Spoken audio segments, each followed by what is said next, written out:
On the 27th of June, 17-year-old Nahel was shot in the chest from point-blank range by the French police in the Parisian suburb of Nanterre.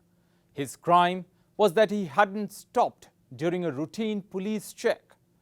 The teenager had no criminal record. This killing by the police has now sparked a wave of unrest, which the French police have been simply unable to clamp down on.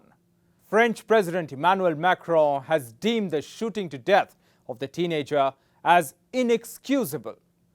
But this is not the only shooting to death incident by the French police during a routine traffic check.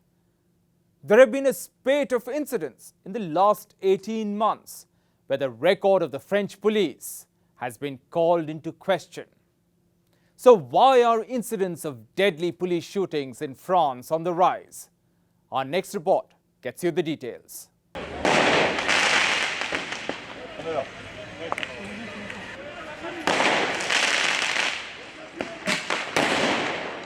France has been rocked by violent protests since Tuesday's fatal police shooting of a teenager in Nanterre, near Paris.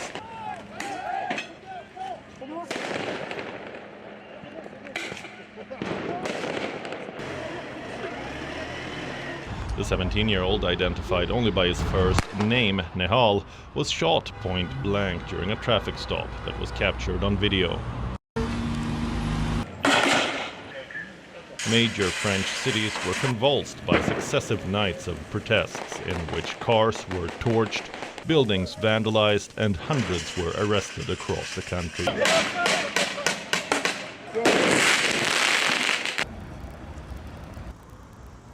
The death of Nahel, who's of Algerian and Moroccan descent, has brought to the fore long-standing grievances about policing and racial profiling, especially in France's low-income and multi-ethnic suburbs.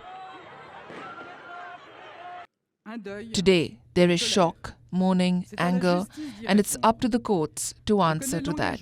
I'm aware of the daily commitment of our police officers and gendarmes in the field. They know that wearing the uniform means fulfilling a duty to set an example.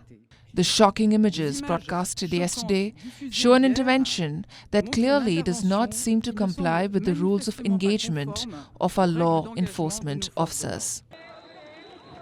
Sensing the urgency of the situation, about 40,000 police and gendarmes, along with elite raid and Gigny units, were deployed. Curfew has been issued in municipalities around Paris, and bans on public gatherings instated in Lille and Tourcoing in the country's north. Despite these drastic measures, violence and damage to public property and buildings has been reported in multiple areas.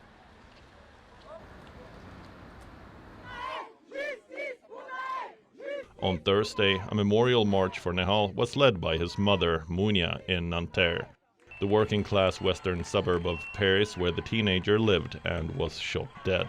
The tribute march, though, ended abruptly, with riot police firing tear gas at protesters. He's a young boy. He's very kind. He's not evil. He's not a thug. What the media are saying about him is not true. His mum raised him well. His grandmother we know here around the neighborhood. She's kind and helpful. She loves everyone. The young man left us for nothing.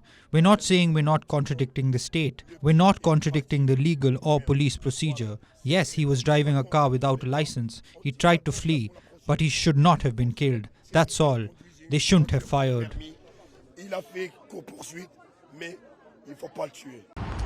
The 38-year-old police officer responsible for Nahel's death has been detained and charged with voluntary manslaughter.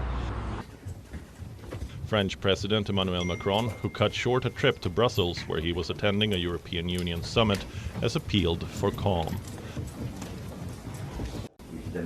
But thousands have continued to protest what they perceive as a culture of police impunity and a failure to reform law enforcement in a country that has experienced waves of rioting and protests over police conduct in the past.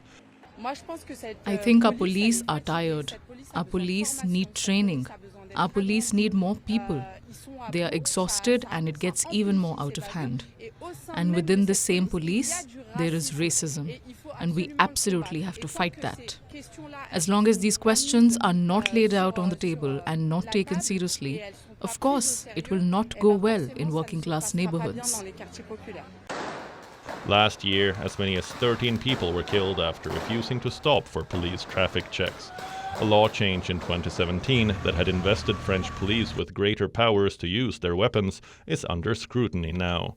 Will France, champions of liberty, equality and fraternity, address the distrust and racism issues prevalent among its police force, especially in working-class neighborhoods?